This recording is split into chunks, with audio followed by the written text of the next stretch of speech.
I would never lie to you. Jordan, Paul. you are my friend, and there is a new trailer out. Yes, there is. Let's do it. All right. Wow.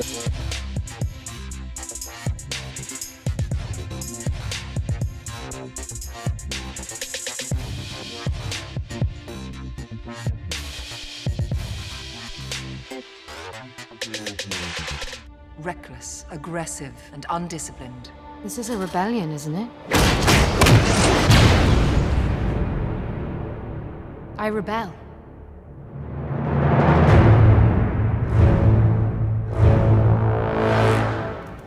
Welcome back to Movie Dudes. I'm Paul Erdman. I'm friends with this guy. Hey, I'm Jordan Reagan. I'm friends with Paul Erdman. Thank you very much. Today we're going to be talking about Rogue One, a Star Wars story. So this is going to be an offshoot story. There's actually going to be 3 movies that are all just sort of offshoot stories coming out over the next few years. Yeah, what they're going to do is they're putting out one movie a year, and so you get Episode 7 we got in 2015. 2016 we get Rogue One. Rogue One?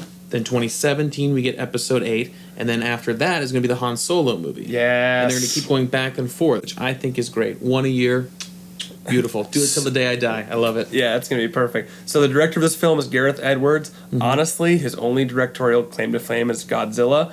A lot of people have a lot of mixed feelings about Godzilla, but Do you know what that has on Rotten Tomatoes? 74% Rotten Tomatoes. So terrible. Yeah, it's a movie that people liked, but the big complaint with Godzilla was that you didn't see Godzilla. Like he showed up like at the very end of the movie. Yeah, that's true. Yeah. Which is a similar complaint that we had to Batman versus Superman.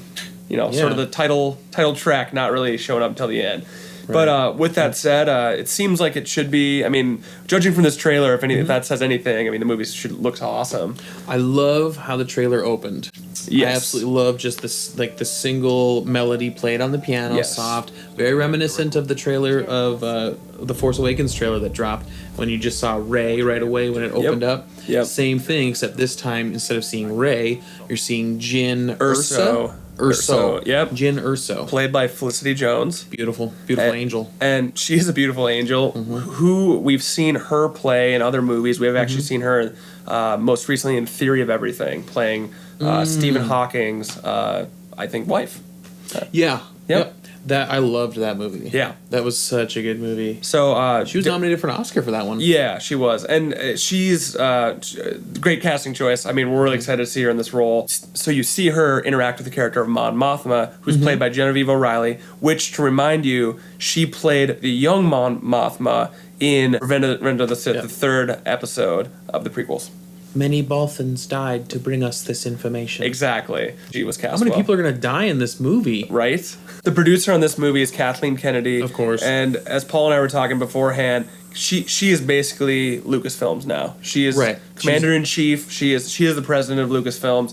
And a fun fact about her, she's actually 3rd in domestic box office receipts, 3rd only to Steven Spielberg and Stan Lee. She Really? has $6 billion in domestic box office receipts to her name Oh my on stuff that gosh. she's produced. So she's produced kind of some, interesting movies. She's produced Congo. She did the last. I like that one. Congo's great. She did the last Airbender. And I'm trying to think of what else. She did like the last Indiana Jones, which. Crystal Skull? Yeah. So she's been on some weird stuff, but once again, she's been producing for 35 years. I think.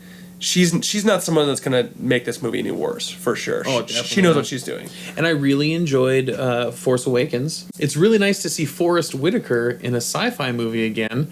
You may remember him in Battlefield Earth, Okay, right. which was terrible. So let's talk about the trailers. We talked about how it opened. Jyn Erso interacts with Mon Mothma. She's like restrained. She's clearly a rebel, even on the rebel side. And they're kind of. It seems like it's sort of a heist movie kind of thing where, hey, maybe even sort of Suicide Squad esque. Like you're Yeah. kind of this rebellious person.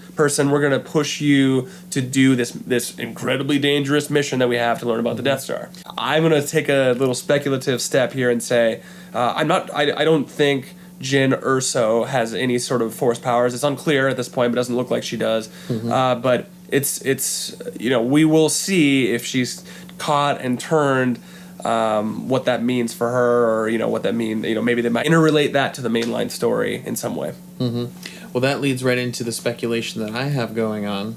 We've all been wondering who is Rey's father Right. in the Star Wars universe. I think what we should be asking ourselves is who's Her mother? Yeah. Think about it, man. Timeline kind of works out. It's possible that Jin and Luke got together, but I really doubt that because at this point Luke was just on Tatooine, farming water. Yeah. Getting ready to So- meet his sister and fall in love for a brief hot second. Yeah, I like the mixing of genres going on right now, because you have a sci-fi fantasy film mixed with a heist film, Yeah. and that's fun to me. Yeah. This same exact thing just happened in Ant-Man. Right. Paul Rudd comes out of jail and he gets the Ant-Man suit and he's like, "Go steal some stuff for me." The scenes progress, and you see her enlisting for this mission, beating up some stormtroopers.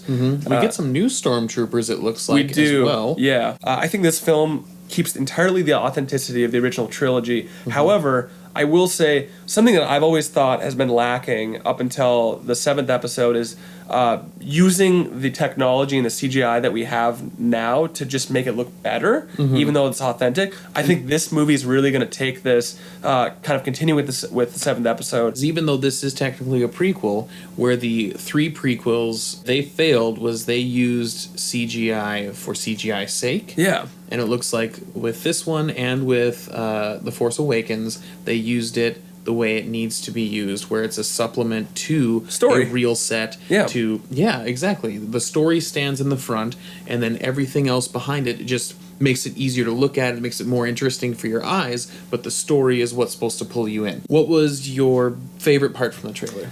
I'm a sucker for action, so when she's beating up the 3 stormtroopers and you kind of see her being like, "I'm this badass rebel chick, and I'm going to show you what's up." She's even a level beyond Han Solo for me, even in the trailer. Just she's super fast, super reflexive. Gunshots. I love it. Favorite moment in the trailer, hands down, was the entire team running out towards multiple AT-ATs. Oh right. That was so intense, and half the team dies. Oh yeah, yeah. That scene. Yes. That's insane. Did you ever call them AT-AT walkers? Yeah, absolutely. Okay, but that's not a thing. I don't know. I've gotten corrected that you don't ever call them AT-ATs. Oh, but I think it's so much fun to call It them sounds AT-ATs. so cool. But for the video, I wanted to call them AT-ATs, so we didn't get any comments. But Yeah. I think calling them AT-ATs is awesome. AT-AT walker. AT-AT. Guys, thank you so much for watching our video. Please like, share, comment, and subscribe. Subscribe means a lot to us. You want to get in touch with us, you can shoot us a tweet at our Twitter handle, Jordan Public Radio. And if you have anything else, if you disagree with us, if you disagree with where we were going and our speculations, let us know in the comments below. Yep. Hashtag Jin is Rey's mother. Hashtag the dark side awaits you. Thanks, guys. Bye.